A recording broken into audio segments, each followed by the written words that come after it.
Est-ce qu'on peut encore tolérer que l'État finance des écoles privées? Parce que la plupart des écoles privées sont financées en grande partie par l'État. Sans l'État, il n'y aurait pas d'école privée, enfin très peu. Alors là, je peux rouvrir la guerre. Qu'est-ce que je ferais si j'étais président de la République? Qu'est-ce que nous ferions ensemble?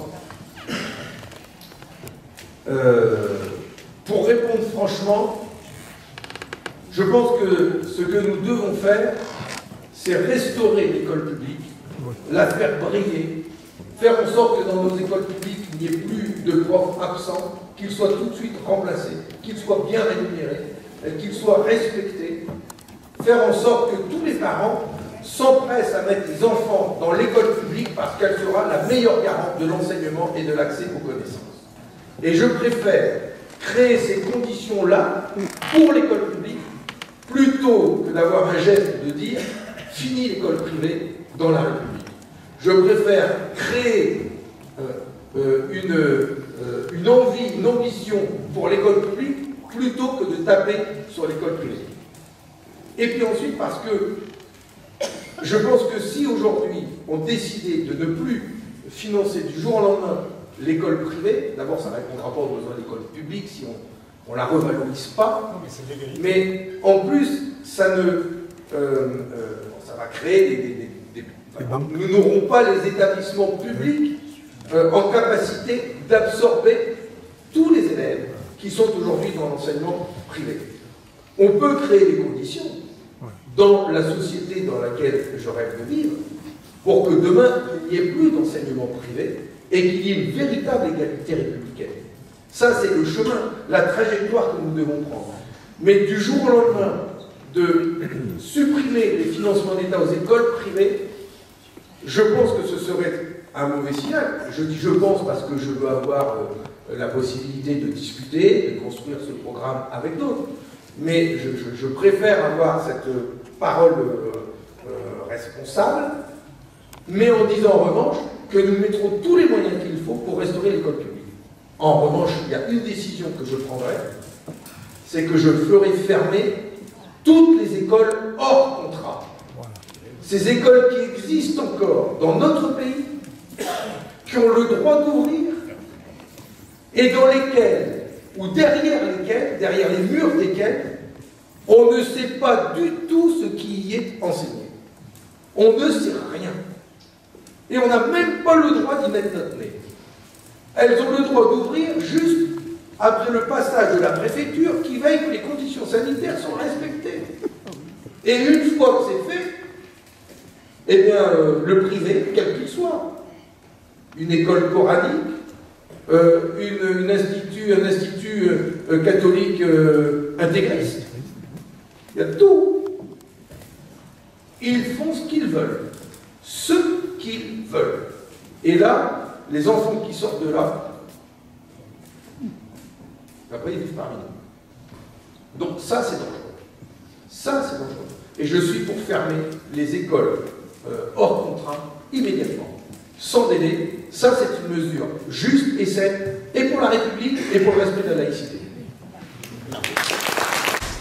C'est OK, mais il y a quelque chose, je pense qu'il faut aborder aussi, autant au niveau de la santé que de l'éducation, c'est la question aussi de l'évolution du travail qui a quand même beaucoup changé. Moi, je suis simplement à 3 ans, enfin, je suis maintenant à la retraite, ça fait 3 ans que j'ai quitté le monde du travail, et je l'ai vu dans les 10 dernières années évoluer d'une façon considérable. Et en particulier, dans le... On n'entend pas? Oui. Et en particulier, sur le fait que, de plus en plus, moi j'étais dans la santé, et ensuite donc dans ce qu'on appelait le médico-social, et on nous demandait de plus en plus de ce qu'on appelle des évaluations.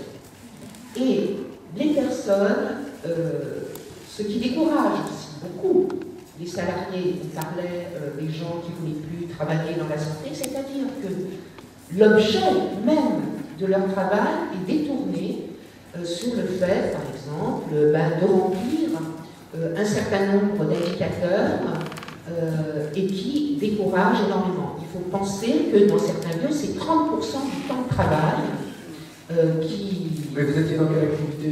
Moi, j'étais dans une activité de santé, d'abord dans le sanitaire, donc j'ai beaucoup travaillé en psychiatrie. Après, j'ai travaillé, je dirais, responsable d'un service que j'avais monté médico-social. Et ensuite, et en même temps, je gérais ce qu'on appelle une résidence accueil pour des personnes handicapées psychiques. Voilà. Et on nous demandait, même sur le plan du département, je vous dis, il y en avait pour 30% d'activité. On était avec nos collaborateurs à écrire, à remplir un certain nombre de choses dont on savait que ça ne servait à rien. Et ça, quand vous faites travailler des gens sur des choses qui ne servent à rien et que l'objet de leur activité est détourné, ça décourage. Enfin, moi, j'ai eu des professionnels qui se décourageaient par rapport à cette activité. Alors, sur le plan de l'éducation, je ne sais pas, mais je sais qu'il y a eu aussi beaucoup de choses à ce niveau-là, à remplir des choses. Voilà. Et donc, parce que les gens qui font ce travail, ils s'adressent. Quand même, ils font ce travail pour s'adresser, je dirais, à l'humain. C'est ça leur corps de métier, leur cœur de métier. Et je pense qu'à ce niveau-là, il y a des choses à faire parce que ça tue l'activité. Je pense qu'au niveau des médecins aussi, ce qu'on demande actuellement aux médecins, ce sont aussi un travail administratif, on en entend parler, considérable par rapport à ce qui était leur cœur de métier. Voilà. Eh bien, écoutez, je ne savais pas.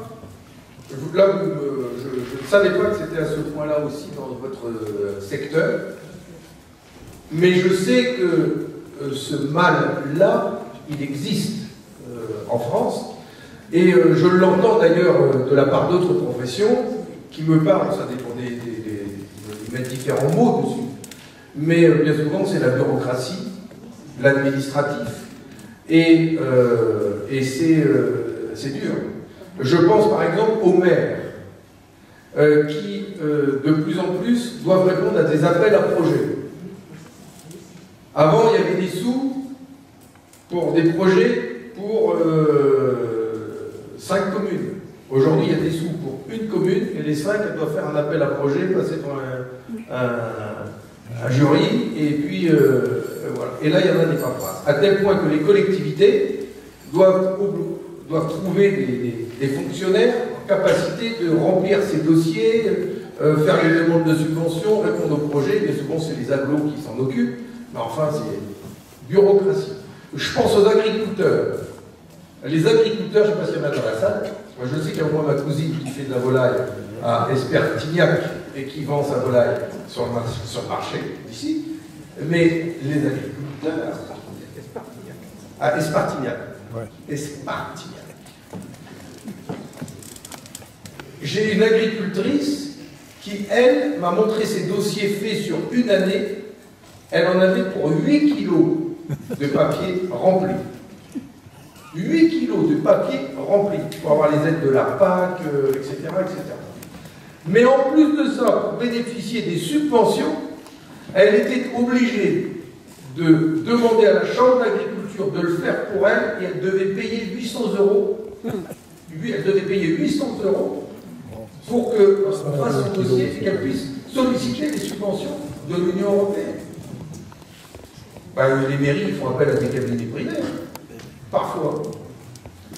Ah, mais c'est pas possible. On a critiqué la bureaucratie dans d'autres pays dans un autre temps. Elle est arrivée chez nous, au final.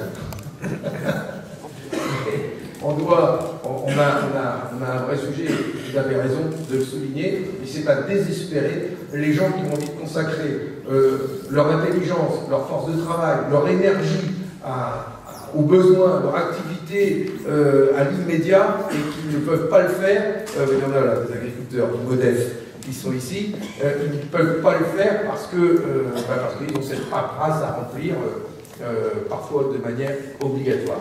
Mais vous m'avez en tout cas appris que, y compris dans le milieu médical et de la psychologie, ça existait aussi, et voilà, je retiendrai votre témoignage.